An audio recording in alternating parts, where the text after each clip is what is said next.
Assalamualaikum warahmatullahi wabarakatuh. Waalaikumsalam warahmatullahi wabarakatuh. Bismillahi walhamdulillah. Wassalatu wassalamu ala sayyidina Rasulillah wa ala alihi wa sahbihi wa mawalah. La hawla wa la quwwata illa billah, amma ba'du. Saudara-saudara kaum muslimin yang berbahagia, di dalam kehidupan ini kita senantiasa mengambil iktibar, contoh dan teladan dari orang-orang sebelum kita. Itu sebabnya kepada baginda Nabi kita Muhammad sallallahu alaihi wasallam Allah Subhanahu wa taala menjelaskan cerita para nabi sebelum beliau dalam ayat "Tsumma naqussu 'alaika min amba'ir rusuli ma nusabbitu bihi fu'adak." Demikianlah kami ceritakan kepadamu wahai Muhammad sebagian dari kisah para rasul-rasul sebelum kamu yang dengan itu akan memperkuat hatimu, meneguhkan keyakinanmu dan memantapkan pendirianmu. Inilah manfaatnya belajar dari sejarah. Jadi jangankan kita, baginda Nabi sendiri pun oleh Allah Subhanahu wa taala diceritakan sejarah para nabi sebelum beliau yang dimusuhi oleh umatnya, yang dicaci maki oleh kaumnya, yang terusir dari kampung halamannya, bahkan sampai ada yang terbunuh oleh umatnya. Itu seluruhnya merupakan iktibar manusabbitu bihi fu'adak, untuk memantapkan langkahmu, meneguhkan keyakinanmu dan menguatkan pendirianmu menghadapi perjuangan ini. Sehubungan dengan itu, pada pertemuan kali ini Al-Fakir ingin menyampaikan satu cuplikan kecil dari kehidupan seorang sahabat utama baginda Nabi, yaitu Sayyidina Umar ibn al-Khattab radhiyallahu anhu. Beliau adalah Umar bin Khattab bin Nufail bin Abdul Uzza dari suku Quraisy golongan Bani Adi. Perawakannya tinggi, kekar dan gagah, melambangkan sifatnya yang pemberani, tegas, dan tidak pernah kenal takut kepada siapapun. Sebelum mendapat hidayah, Umar bin Khattab termasuk orang yang berdiri di barisan orang-orang yang memusuhi umat Islam. Ia terperangkap dalam tradisi jahiliyah, di mana gemar berperang dan bermabuk-mabukan juga merupakan hal-hal yang pernah dilaksanakan dalam kehidupannya sebelum beliau masuk ke dalam agama Islam. Oleh karena itu, dalam kehidupan beragama, hidayah merupakan sesuatu yang penting. Bagaimanapun banyaknya dosa dan kesalahan yang telah dilakukan oleh seseorang, tidak seharusnya menyebabkan ia putus asa dari rahmah Allah. Sebaliknya, bagaimanapun banyak kebajikan dan kebaikan yang sudah dikerjakannya, tidak perlu membuat dia besar hati, puas, bangga, apalagi menjadi lalai karenanya. Sebab kita belum tahu akan bagaimana ujung perjalanan dari kehidupan kita ini. Saudara-saudara, kisahnya pun masuk Islam merupakan peristiwa yang menarik. Pada satu hari, dengan pedang terhunus, Umar bin Khattab menuju Darul Arqam, tempat di mana baginda Nabi biasa berkumpul dengan para sahabat.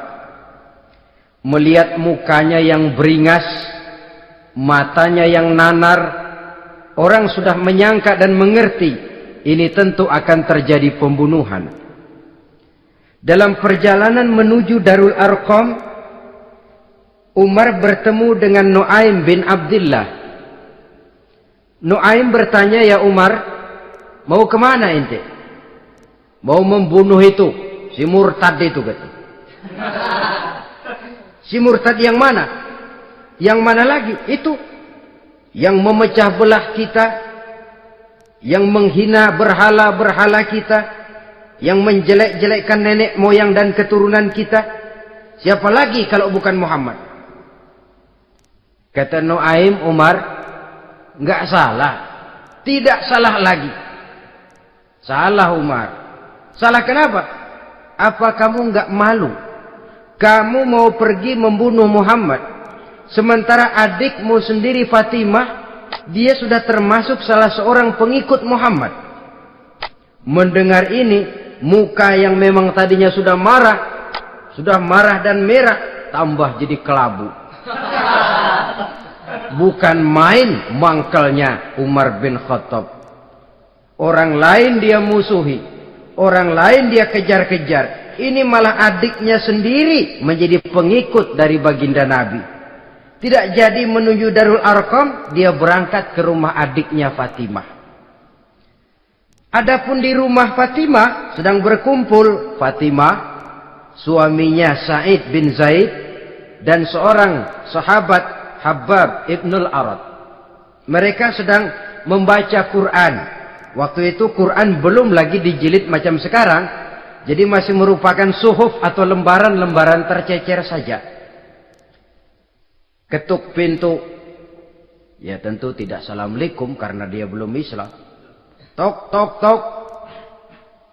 Siapa di luar? Umar. Mendengar suaranya saja, ini sahabat yang namanya Habbab ibnul Arad sudah lari ke belakang pintu. Sambil komat kamit baca doa mohon diselamatkan oleh Allah. Adapun Fatimah yang sedang memegang suhuf, lembaran tulisan Quran itu, menyembunyikan suhuf itu di belakang bajunya. Umar masuk. Fatimah, saya bang. Apa benar berita yang saya dengar? Berita apa itu bang? Bahwa kau sudah masuk Islam. Bang, andai kata Muhammad memang benar, bagaimana? Sudahlah, jangan belit-belit. Jawab saja, kau masuk Islam benar atau tidak? Ya. Saudara hadirin, begitu dikatakan iya, tangannya langsung melayang, menampar muka adiknya ini, sehingga mengalir darah dari hidungnya. Suaminya Sa'id bin Zaid yang mencoba melindungi istrinya, dipegang lehernya, dibanting, luki dadanya. Oh ini jawara ini.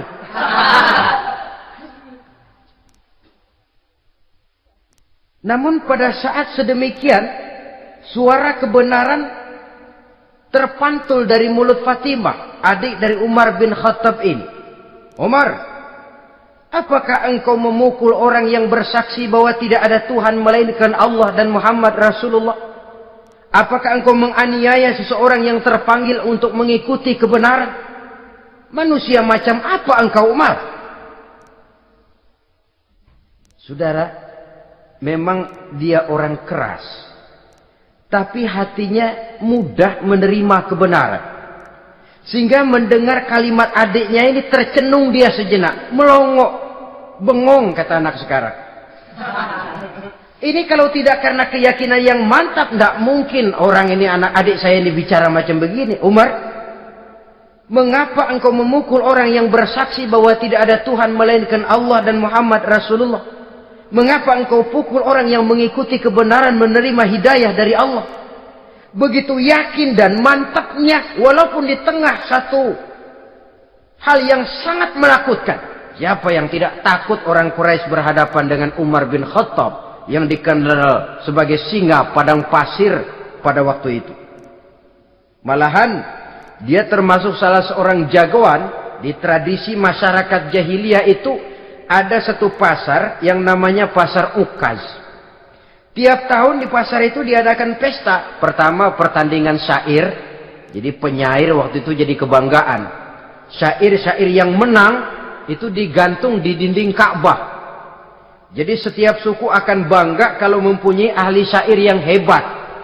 Nah, lalu diadakan juga lah perlombaan balap kuda, memanah, termasuk gulat. Lah Umar ini tiap kali pertarungan mesti menang. Belum pernah ada yang berhasil mengalahkan dia. Jawara. Saudara-saudara, mendengar adiknya begitu mantap hatinya, apalagi ketika adiknya berkata begitu, suhuf, lembaran yang disembunyikan di belakang bajunya tersembul. Apa yang kau sembunyikan di balik bajumu itu? Suhuf. Apa suhuf itu? Lembaran Al-Quran. Coba saya lihat. Enggak boleh. Kenapa? Kamu kotor. Orang kotor tidak boleh megang Quran. Saya mau lihat. Enggak boleh. Kalau kamu mau lihat, mandi dulu. Diturutinya permintaan adiknya itu. Lalu diambilnya suhuf tadi. Dia baca. Kebetulan ayat yang dibacanya, ayat pertama dari surah Toha, yang berlanjut dengan ayat 14 pada surah yang sama. Dia baca. Bismillahirrahmanirrahim. Toha. Ma anzalna ilaikal Qur'ana litashqa illa tazkiratan liman yakhsha. Taha, tidaklah aku turunkan Al-Quran ini untuk bikin sukar manusia, melainkan merupakan pengingat bagi orang-orang yang takut kepada Allah. Lalu pada ayat ke-14, Innani anallahu la ilaha illa ana fa'budni. Sesungguhnya akulah Allah, tidak ada Tuhan melainkan aku, maka hendaknya hanya kepadakulah kamu menyembah. Wa aqimis sholata li dzikri, dirikanlah salat untuk mengingat aku. Innas sa'ata atiyatun akadu ukhfiha litujza kullu nafsin ma tas'a. Sesungguhnya kiamat itu pasti akan datang, yang sengaja waktunya kami tidak beritahukan kepada kamu semua, untuk kami balas segala setiap orang tentang apa saja yang telah mereka lakukan dalam kehidupan di dunia ini. Setelah membaca ayat ini, gemetar tangannya. Ah, ini sih nggak main-main ini.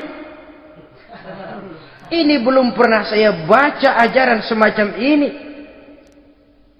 Tidak patut orang yang mempunyai kitab suci semacam ini dimusuhi. Ini sesuatu yang benar, tergetar jiwanya. Hei, Fatimah, Muhammad di mana Muhammad? Saya tidak akan memberitahu kepada kamu. Di mana? Saya tidak akan memberitahu. Lebih baik kau bunuh saya kalau memang maksudmu mau mencelakakan Muhammad. Sama sekali saya tidak akan mencelakakan dia, Fatimah. Kasih tahu saja, di mana dia? Darul Arqam. Bergegas dia menuju Darul Arqam. Di dalam Nabi memang sedang kumpul dengan para sahabat. Termasuk ada Sayyidina Hamzah yang juga terkenal jawara juga. Ketuk pintu. Ketuk pintu. Siapa di luar? Umar. Di dalam ini geger sebagian sahabat. Umar datang ini pasti bencana.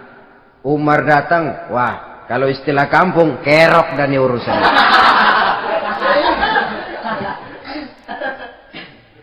Tapi baginda Nabi menenangkan mereka. Tenang. Mudah-mudahan ada hikmahnya. Sayyidina Hamzah tampil. Bukakan dia pintu. Kalau niatnya baik, kita terima. Kalau niatnya tidak baik, saya paling depan. Dibukakan pintu. Begitu dibukakan pintu, Umar masuk merangkul baginda Nabi. Kemudian dengan tersendat, Ashhadu an la ilaha illallah wa ashhadu annaka ya Muhammad Rasulullah. Saya bersaksi tidak ada Tuhan melainkan Allah, dan saya bersaksi bahwa engkau hai Muhammad adalah utusan Allah. Sahabat takbir semua. Allahu Akbar, Allahu Akbar. Kegembiraan meliputi suasana ketika itu. Kenapa? Karena sebelumnya dikala Umar belum masuk Islam, dia merupakan ganjalan yang paling dikhawatirkan oleh umat Islam. Setelah dia masuk Islam, jelas merupakan satu keuntungan yang sangat besar. Dan dia tertarik kepada Islam bukan karena bujuk rayu orang, tidak karena diberikan harta, tidak karena diiming-iming oleh kedudukan tinggi, tapi karena kebenaran hidayah menembus hatinya melalui wasilah ayat dalam surah Thaha yang dibacanya melalui suhuf yang dipegang oleh adiknya tadi. Sejak saat itu berubah 180 derajat Umar bin Khattab radhiyallahu anhu. Tetapi tetap dengan sifatnya keras, tegas, dan tidak pernah kenal takut kepada siapapun. Cuma kalau sebelum Islam, dia kerasnya kepada Islam. Setelah dia masuk Islam, muter arah. Kepada siapapun yang memusuhi Islam, dia bersikap keras, tegas, dan tidak pernah kenal takut. Bahkan setelah beliau masuk Islam, satu hari ketika di Darul Arqam kumpul-kumpul, waktu itu Nabi belum berdakwah secara terbuka karena pengikut masih sedikit. Sayyidina Umar usul, "Ya Rasul, ada apa Umar? Alasna 'alal haq fi mamatina wa mahyana." Ya Rasul, bukankah kita ini berdiri di atas sesuatu yang benar? Bukankah mati kita, hidup kita untuk melaksanakan sesuatu yang benar? Bala ya Umar, betul Umar. Wallazi nafsi biyadih, innakum la'alal haq in muttum wa in hiyitum. Demi Allah Umar, kata Nabi, sesungguhnya kamu dan kita semua berdiri di atas kebenaran, hidup ataupun mati. Setelah mendapat jawaban begini, Umar masuk kepada tujuan pembicaraannya. Izan ya Rasul, fafimal ihtifa. Kalau memang begitu ya Rasul, kalau memang kita yakin kita berdiri di atas kebenaran, kita hidup karena kebenaran, kita mati pun memperjuangkan kebenaran, fafimal ikhtifa. Kenapa mesti ngumpet-ngumpet? Kenapa harus sembunyi-sembunyi? Wallazi ba'asaka bil haqq, demi Allah ya Rasul, la takhrujanna wa la nakhrujanna ma'ak. Tuhan harus keluar menyampaikan Islam ini secara terbuka, dan kami akan mendampingi Tuhan dengan segenap jiwa dan raga. Sekali masuk Islam gak tanggung-tanggung. Yang kayak begini ini yang kita perlukan sekarang ini. Begitu masuk Islam, nggak tanggung seluruhnya, jiwa dan raganya masuk Islam. Beliau yang pertama kali mengajukan ide, kenapa harus dakwah sembunyi ya Rasul? Wong kita berdiri di atas kebenaran, memperjuangkan sesuatu yang hak. Kalau kita mati, kita pun mati membela kebenaran. Kenapa mesti fafimal ikhtifa? Kenapa harus sembunyi-sembunyi? Mulai sekarang mari keluar ya Rasul, saya akan dampingi Tuhan, nyawa taruhannya. Saudara hadirin yang saya hormati, selalu dia tempat-tempat yang pernah dia melaksanakan maksiat sebelum dia Islam, selalu dia kunjungi sampai dia berkata, tidak ada tempat yang pernah saya melakukan kesalahan sebelum saya Islam yang harus saya tutupi dengan kebajikan setelah saya Islam sekarang ini. Bahkan ada satu riwayat menjelaskan beliau itu yang tinggi badannya, kekar perawakannya, gemetar orang ngadepin dia. Tapi beliau sendiri sangat mudah gemetar kalau sudah mendengar ayat-ayat Allah. Sehingga ada satu riwayat menjelaskan Sayyidina Umar itu setelah masuk Islam, kalau sholat kadang-kadang bila menoleh ke kanan, beliau senyum. Bila menoleh ke kiri, beliau menangis, berurai air mata. Ada orang bertanya, ya Umar, kenapa menengok ke kanan kau senyum, ke kiri kau menangis? Itulah kalau saya ingat jahilnya saya sebelum Islam. Adapun bila saya menoleh ke arah sebelah kanan, saya tersenyum. Teringat betapa dulu saya membuat berhala dari korma. Saya tumpuk-tumpuk, saya susun begitu.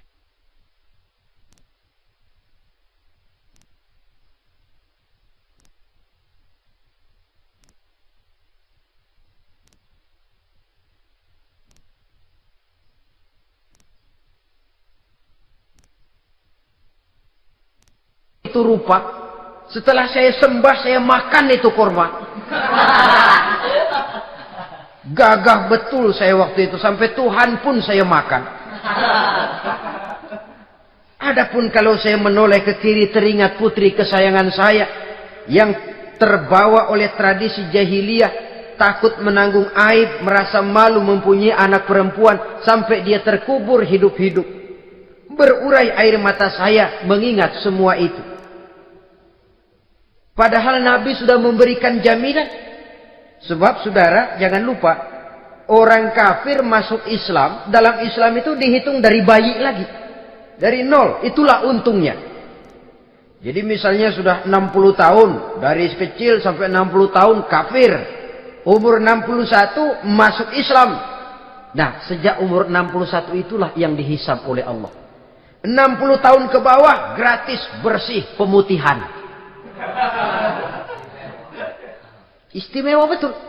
Tapi jangan lalu diniatin, gua kafir aja ah. Nanti sudah tua-tua mau giliran mati baru Islam, itu diniatin lain. Ini yang karena faktor hidayah, saudara-saudara. Nah, cintanya kepada baginda Nabi luar biasa. Dalam setiap pertempuran beliau selalu di front terdepan. Bahkan demikian cintanya sampai ketika hari di mana baginda Nabi wafat, saudara-saudara. Disampaikan berita wafat Nabi kepada Umar ini.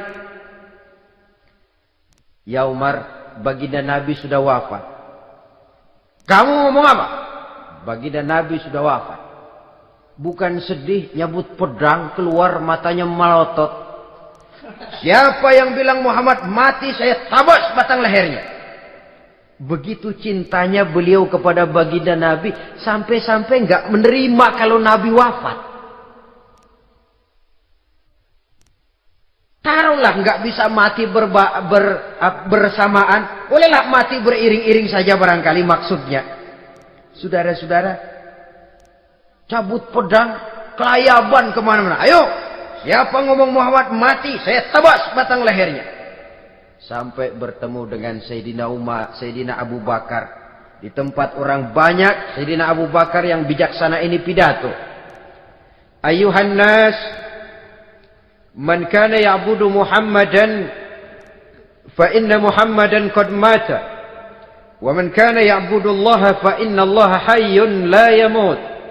Wahai manusia, barang siapa yang menyembah Muhammad, maka Muhammad sudah mati. Tetapi barang siapa yang menyembah Allah, Allah akan hidup selamanya dan tidak akan pernah mati. Mendengar pidato ini, Sayyidina Umar sadar bahwa sebenarnya yang tidak bisa mati itu cuma Allah. Bagaimanapun agungnya baginda Nabi, besarnya baginda Nabi, tinggi akhlak budi pekertinya Nabi, cintanya beliau kepada Nabi, Nabi manusia. Dan manusia harus mati.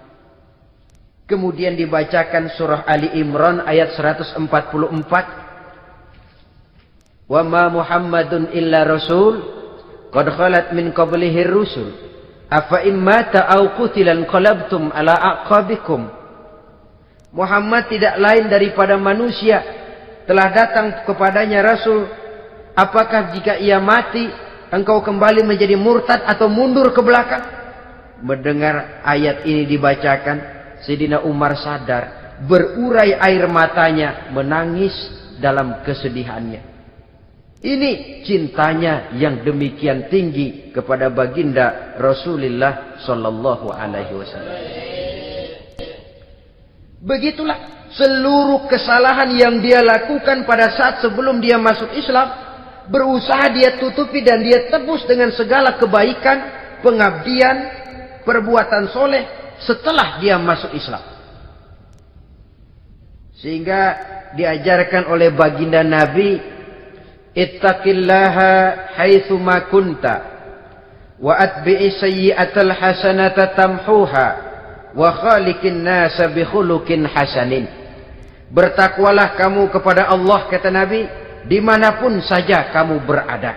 Jadi takwa tidak kenal tempat. Dimanapun saja kamu berada, bertakwalah kepada Allah.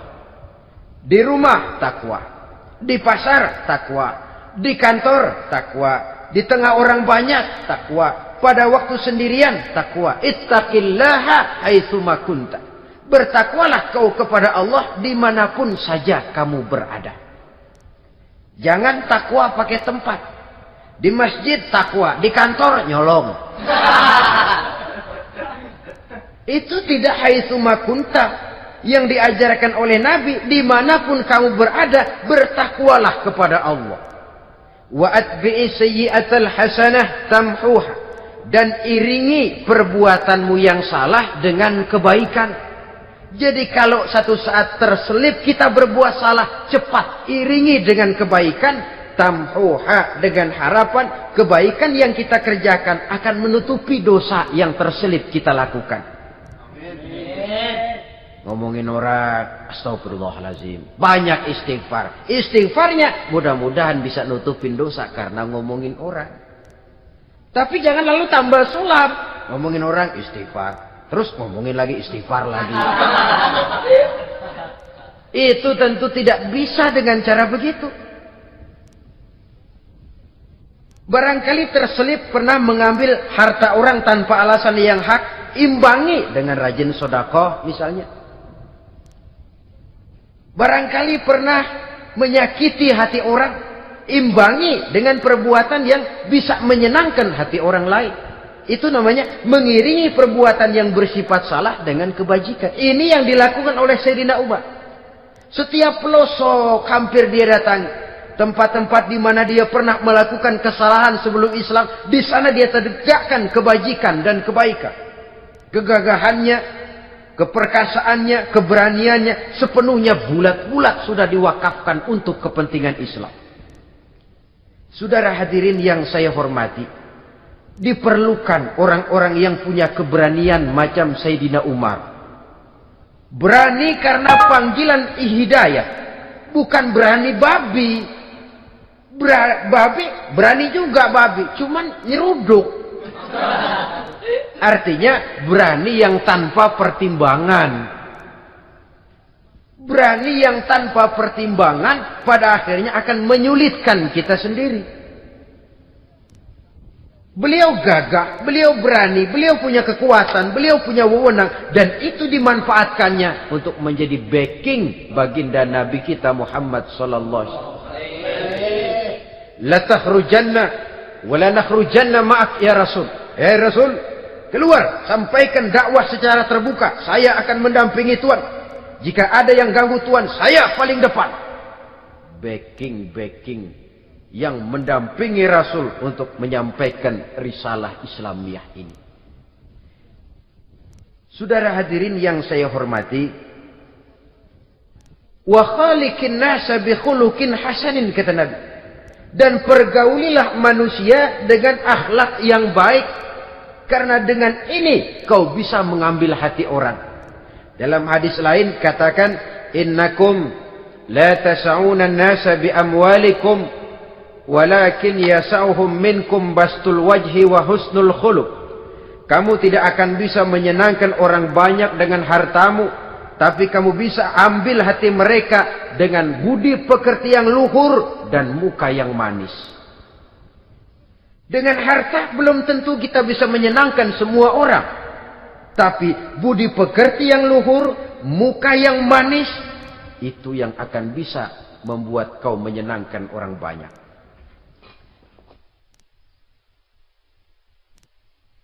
Setelah baginda Rasul wafat,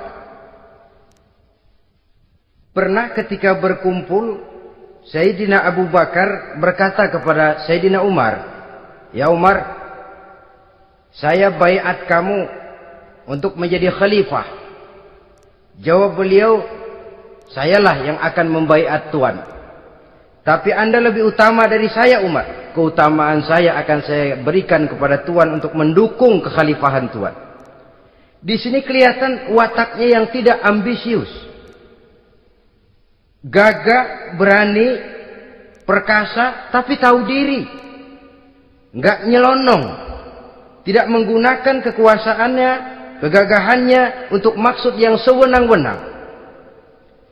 Oleh karena itu setelah Sayyidina Abu Bakar wafat, beliau dilantik menjadi khalifah, keluarlah pidatonya yang terkenal. Ayuhan nas, inni qad wullitu alaikum walastu bi khairikum. Hai manusia, aku telah dipilih menjadi pemimpin kamu. padahal aku bukanlah orang yang terbaik di antara kamu.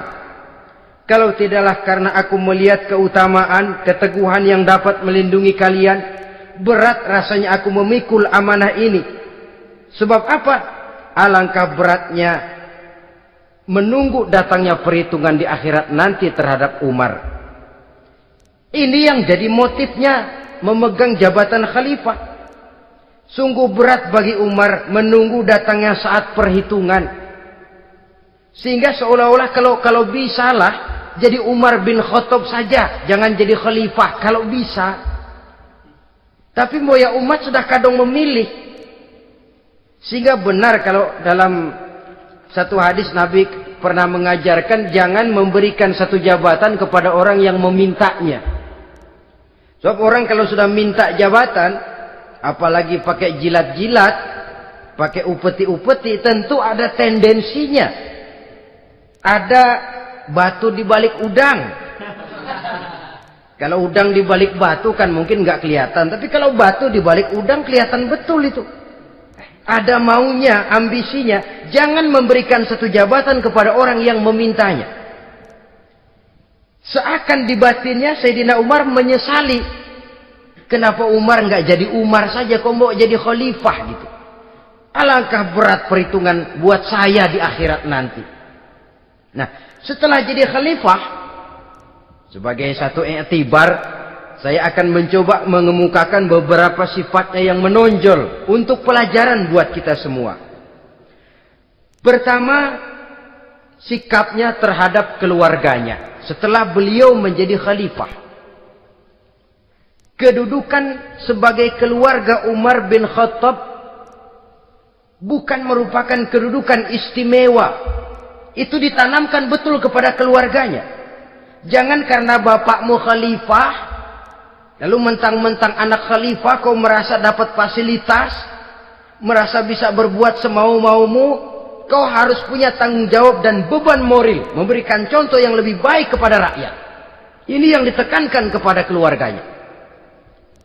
Kalau beliau mau mengeluarkan undang-undang, undang-undang itu lebih dahulu dibicarakan di tengah keluarganya, kumpul anak-anaknya. Ini akan ada undang-undang begini. Siapa di antara kalian mau mentaati, persilakan. Yang tidak pun persilakan. Tapi saya ingatkan, kalau ada dari keluarga Umar yang melanggar peraturan yang saya keluarkan ini, saya akan menghukumnya 2 kali lipat karena dia keluarga saya.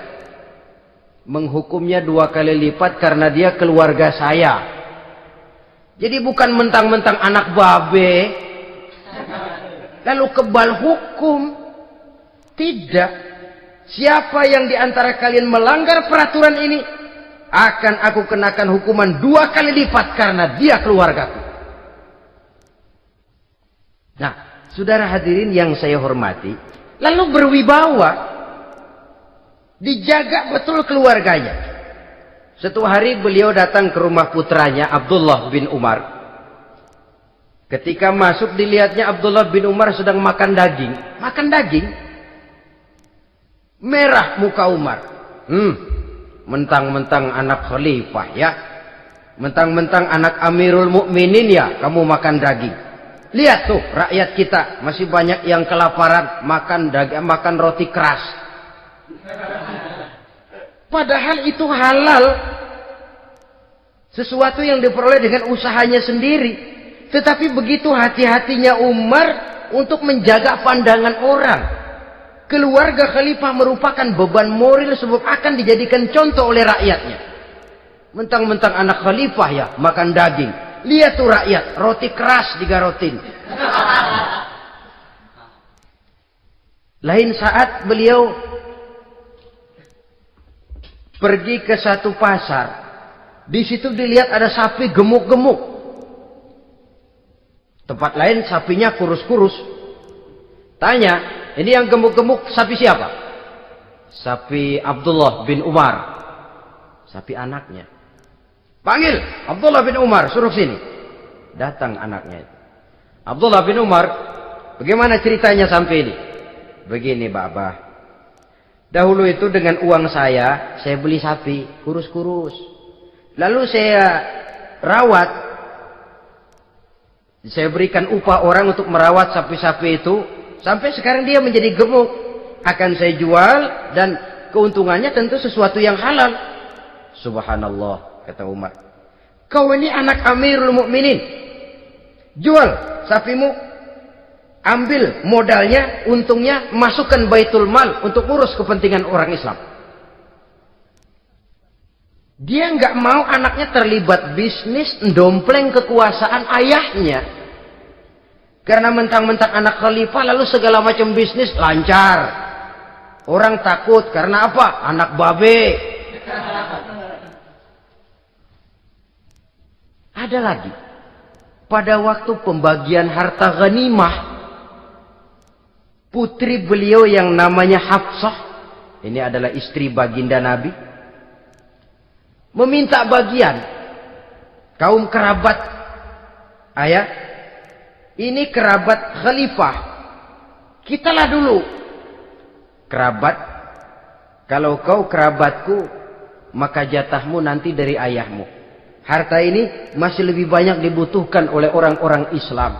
Nanti belakangan kalau ada sisanya. Belakangan kalau ada sisanya. La haula wala quwata illa billah.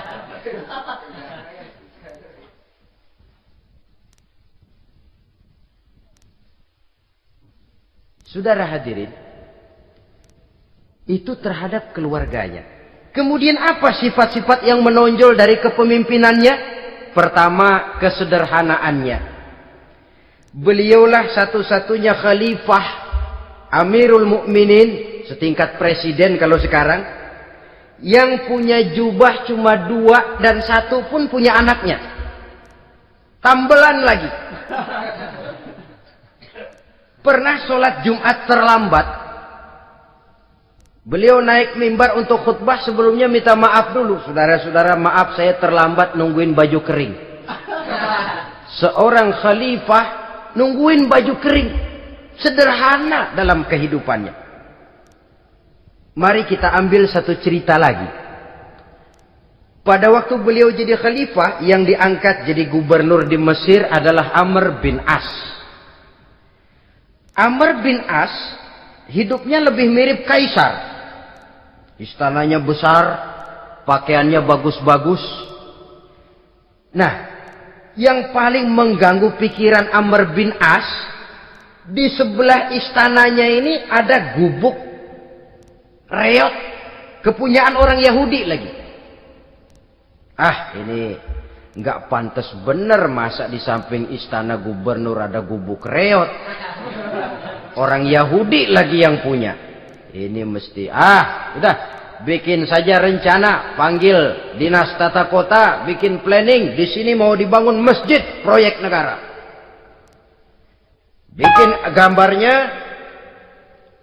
susun anggarannya, tender. Saudara-saudara, si Yahudi yang punya gubuk reot dipanggil. Yahudi, ada apa, Pak? Kamu tahu nggak? Enggak. Iya, memang belum saya kasih tahu.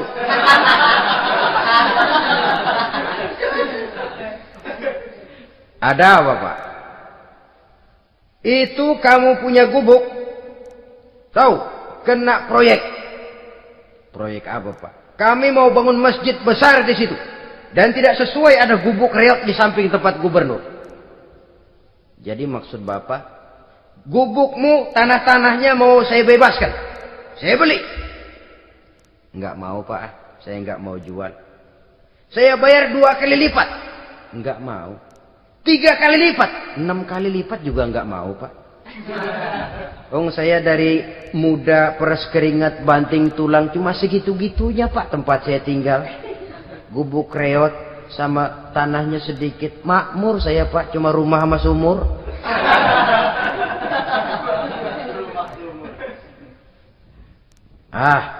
Ini Yahudi kelewatan juga. Akhirnya turun perintah, sudah, kalau dia nggak mau dibebaskan, gusur saja, tarik, ambil bulldozer. Digusur. Yahudi ini berurai air matanya. Aduh, begini, jadi rakyat kecil, udah jatuh ketiban ember lagi. Tapi pikir-pikir Amr bin As kan bukan yang paling atas. Dia kan cuma pejabat, masih ada atasannya lagi. Lapor lapor. Yahudi ini berangkat ke Madinah. Bayangkan dari Mesir ke Madinah. Jalan. Di sepanjang jalan dia berpikir. Fikir membanding-banding. Kalau gubernurnya saja istananya begitu mewah, apalagi khalifahnya. Kalau gubernurnya galak main gusur, apalagi khalifahnya. Dan saya bukan orang Islam, apa dia lemin ngadu? Apa dapat tanggapan? Berangkat dia sambil harap-harap cemas. Sampai di pintu kota Madinah, dia temui orang lagi tidur di bawah pohon korma. Selamat siang Pak. Ada apa? Anu Pak. Anu apa? Mau lapor. Lapor apa? Bapak tahu Khalifah Umar bin Khattab? Tahu? Istananya di mana Pak? Istananya di atas lumpur. Di atas lumpur. Di atas lumpur. Pengawalnya banyak Pak. Banyak. Siapa Pak? Yatim piatu, janda-janda tua, orang-orang miskin, orang-orang lemah, itu pengawalnya. Pakaian kebesarannya apa sutra apa Pak? Pakaian kebesarannya malu dan takwa. Saya nggak ngerti Pak. Itulah Umar bin Khattab. Lalu orangnya sekarang di mana Pak? Di depan ente. Rupanya yang dia tanya itulah orangnya. Gemeter Yahudi ini, keringat bercucuran. Coba, istananya di atas lumpur. Sebab beliau berprinsip, bagaimana saya bisa menghayati nasib rakyat kalau saya tidak merasakan apa yang mereka rasakan? Bagaimana saya nggak bisa tahu sakitnya lapar kalau saya belum pernah kelaparan? Itu prinsipnya. Istananya di atas lumpur. Para pengawalnya yatim piatu, janda-janda tua, orang-orang miskin, orang-orang lemah dan tidak mampu. Dan pakaian kebesarannya malu dan takwa. Kamu dari mana? Dari Mesir Pak. Ada apa? Mau laporan gubernur Bapak di Mesir yang namanya Amr bin As. Kenapa? Main gusur aja Pak. Ceritanya, iya dia mau bangun masjid. Kebetulan di areal itu saya punya tanah sama gubuk segitu-gitunya. Saya nggak mau dibeli, digusur Pak. Saya mau mencari keadilan. Begini, kamu lihat tempat sampah itu. Lihat, di situ banyak tulang. Coba kamu ambil kemari satu, tulang unta, bawa sini. Bingung Yahudi. Pak, saya kemari mau cari keadilan. Kalau tulang mah di Mesir juga banyak Pak. Sudahlah, pokoknya kau ambil saja tulang itu. Dicoker-coker dapat dikasih. Tulang itu digaris lurus oleh Sidina Umar dengan ujung pedang. Red. Nah, kau bawa kepada Amr bin As. Makin bingung itu Yahudi. Suruh bawa tulang cuman digaris. Nanti saya ngomong apa Pak? Sudahlah kasih saja. Pulang dia. Sampai di Mesir. Tuan Gubernur, ada apa? Saya baru menghadap khalifah. Kemudian beliau sampaikan ini. Dikasih tulang. Amr bin As ngelihat tulang ada goresan lurus dengan ujung pedang. Gemetar. Badannya keluar keringat dingin. Panggil kepala proyek. Proyek batal. Masjid nggak jadi didiriin. Itu gubuk Yahudi diriin lagi. Ini Yahudi makin bengong. Ini gubernur dapat tulang doang segitu takutnya.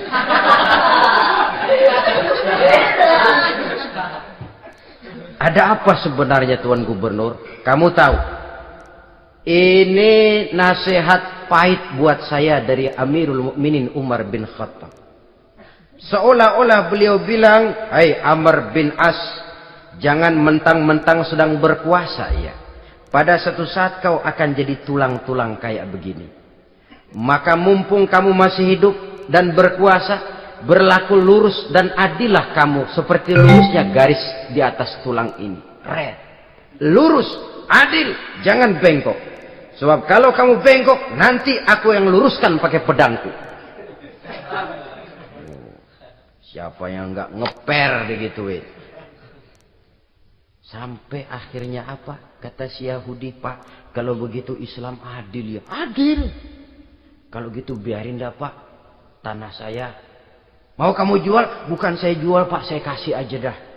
Campur gubuk-gubuknya, ambil aja dah.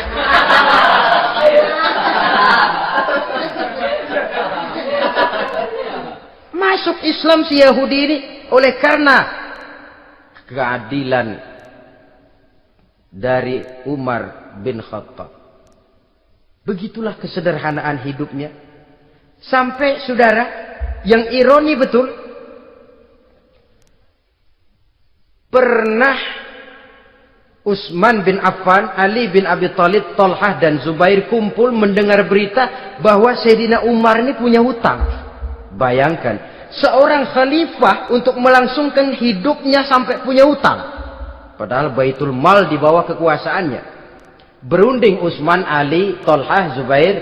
Kalau kita langsung ngomong sama Umar nggak enak dong, dia nggak bakalan terima. Lewat putrinya aja, Hafsah. Baik. Hafsah ngomong sama Umar, Abah, kenapa? Bagaimana kalau honor Abah ditambah, ditingkatkan supaya hutang bisa ketutup? Hafsah, saya Abah. Siapa yang nyuruh kamu ngomong begitu? Enggak ada. Ada. Saya tahu ada ini. Kalau enggak ada kamu enggak mungkin ngomong begitu. Tapi orangnya kalau saya tuntut mereka mungkin enggak mau. Sekarang saya mau tanya Hafsah, kau kan istri Rasul, betul? Nah, saya mau tanya, suamimu makanannya apa? Daging? Bukan. Roti. Tempat tidurnya kasur empuk? Bukan. Kain kasar yang kalau musim panas kami bentangkan, kalau musim dingin separuh buat tidur, separuh buat selimut. Pakaian yang dibelikan untukmu berapa banyaknya? Cuma 2. Nah, itu guru saya. Orang yang paling saya cintai. Dan itu yang saya ikuti. Bahkan setelah beliau wafat, Sayyidina Umar ini, hutangnya ditanggungkan kepada anaknya Abdullah bin Umar. Dan itu pun dilunasi dengan menjual rumahnya. Sehingga rumahnya itu disebut Darul Qadha, rumah bayar hutang. Begitu kesederhanaannya. Jadi nggak pakai aji mumpung jadi khalifah lalu kayak ikan gurita, tangan yang mana aja megang. Itu kan mental monyet. Monyet itu kan begitu. Tangan megang kiri kanan, mulut ngawal, kaki megang, temennya dikasih masih ngerampas juga. Monyet rakus betul itu. Itu kesederhanaannya. Kenapa kesederhanaan ini timbul? Karena sikap zuhudnya. Zuhud itu tarkud dunia li ajlil akhirah. Orang yang mengambil dunia hanya yang diperlukan dengan lebih mengutamakan kehidupan akhirat. Watak zuhudnya yang sangat menonjol. Dialah pahlawan yang paling berani di medan perang. Dialah imam yang paling khusyuk di masjid. Dan tidak jarang kalau sholat sendiri, begitu membaca ayat yang menceritakan neraka, nangis berurai air matanya. Saudara hadirin ma'asyiral muslimin rahimakumullah. Jadi kesederhanaan dan kezuhudan ini bukan lewat teori disampaikan oleh Umar. Bukan lewat penataran seluruh aparat. Tidak. Lewat contoh konkret. Inilah saya. Contoh sederhana dan zuhud. Bagaimana saya akan bisa merasakan penderitaan kalau saya sendiri tidak pernah menderita? Bagaimana saya akan tahu sakitnya lapar kalau saya belum pernah kelaparan? Maka tanpa penataran, tanpa upgrading segala macam, berhasil karena prinsip keteladanan. Beliau jadi contoh utama. Dan sumber utamanya tentu tidak lain karena contoh dari baginda Nabi besar Muhammad sallallahu alaihi wasallam. 2, sederhana, yang kedua zuhud.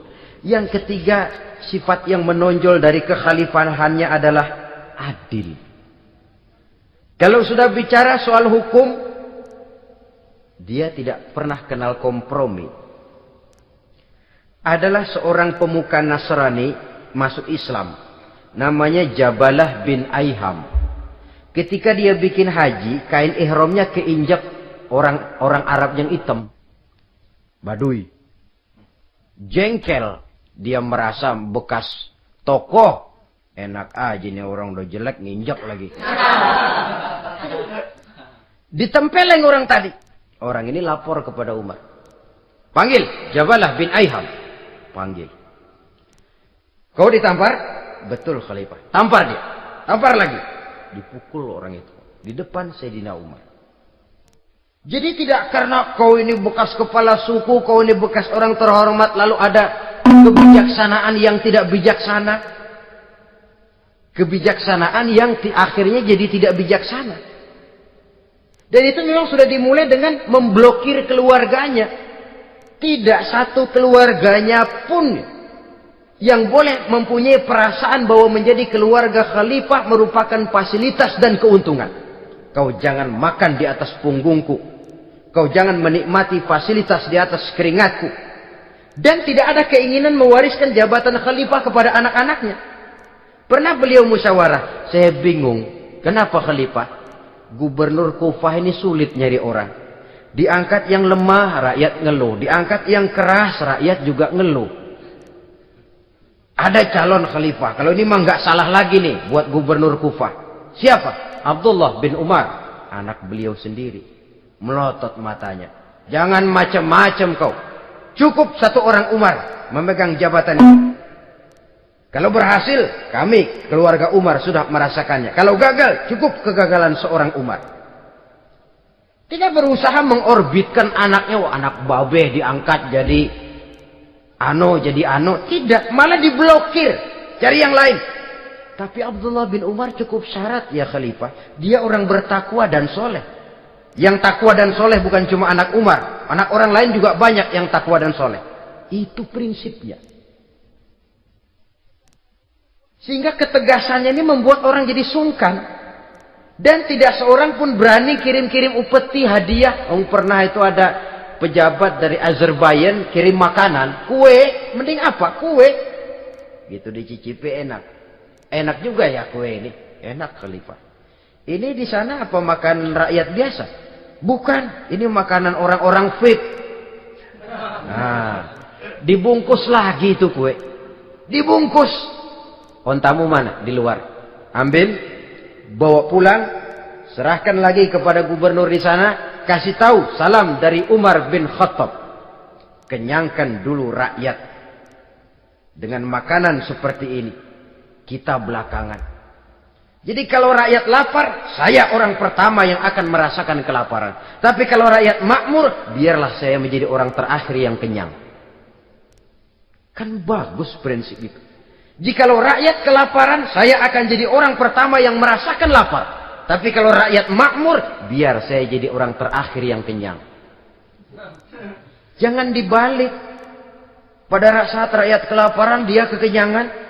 Dan selanjutnya, sikap keadilannya ini, saudara-saudara, menyebabkan hukum lalu jadi berwibawa. Pernah, beliau jalan-jalan di lorong kota Madinah.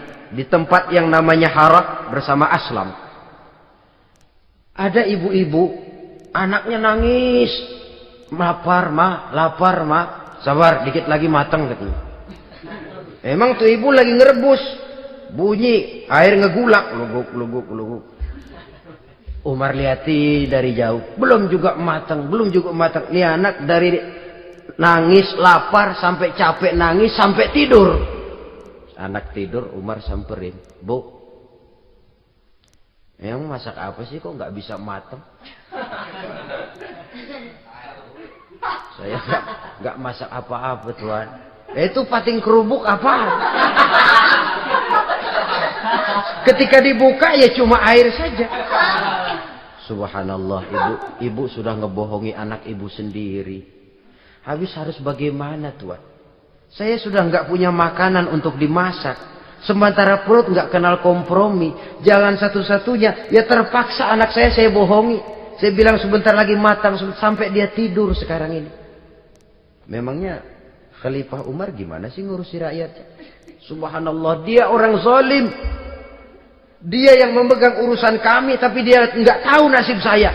Anak kelaparan, keluarga terlantar. Oh begitu. Iya. Zalim betul Umar bin Khattab itu. Kalau begitu ibu tunggu sebentar. Dia pulang bersama Aslam menuju Baitul Mal. Dia ambil tepung 1 karung, dipikul sendiri. Dipikul sendiri, kata Aslam, ya Khalifah biar saya yang bawa. Jangan. Kenapa Khalifah? Apa kau kira kau sanggup mikul dosa saya di akhirat nanti? Biar saya yang mikul sendiri. Dia bawa ke tempat tuh ibu-ibu. Dia masakin sendiri. Nah bu, sudah matang, persilakan masak. Makan. Alhamdulillah Tuhan. Tuhan Allah memberkahi Tuhan. Tuhan lebih baik dari Umar bin Khattab yang zalim itu. Memang sebenarnya Tuhan siapa, kata tuh ibu? Saya. Iya. Saya ya Umar bin Khattab yang ibu bilang zalim itu. Gemetar si ibu. Gemetar si ibu. Tapi memang peka dan menghargai kritik orang. Tidak membungkam setiap orang yang nadanya sumbang atau berbeda. Kadang beliau berkata, saya khawatir karena orang terlalu segan dengan saya lalu nggak ada yang berani negor kalau saya salah. Kan begitu biasanya. Karena sudah terlalu segan lalu semuanya orang mau diaminin saja. Asal dibilang nggak benar marah, jengkel. Lalu disingkirin, maunya diiyain, inggih kula nuwun. Oke bos. Beliau bilang saya khawatir kalau tidak ada orang yang mau menegur kesalahan saya jika saya terlanjur nanti. Tahu-tahu muncul orang. Demi Allah, saya akan menegur Tuhan dengan pedang saya ini. Cerah mukanya, senyum bibirnya. Alhamdulillah, anak muda, saya memerlukan orang macam kau. Yang berani berkata ya terhadap yang benar dan tidak terhadap yang tidak benar, apa dan bagaimanapun resikonya. Di sini kelihatan sikap beliau menghadapi orang yang berbeda pendapat. Keadilan, keberanian dan ketegasan, cepat menerima kebenaran, merupakan serentetan dari sifat-sifat utama beliau sejak masuk Islam sampai menjadi khalifah yang kedua. Bahkan dengan jasa beliau, Islam kemudian tersebar, menembus dinding Jazirah Arabia, memasuki Bizantium dan Persia, sehingga beliau juga dikenal sebagai periode Al-Futuhat Al-Islamiyah.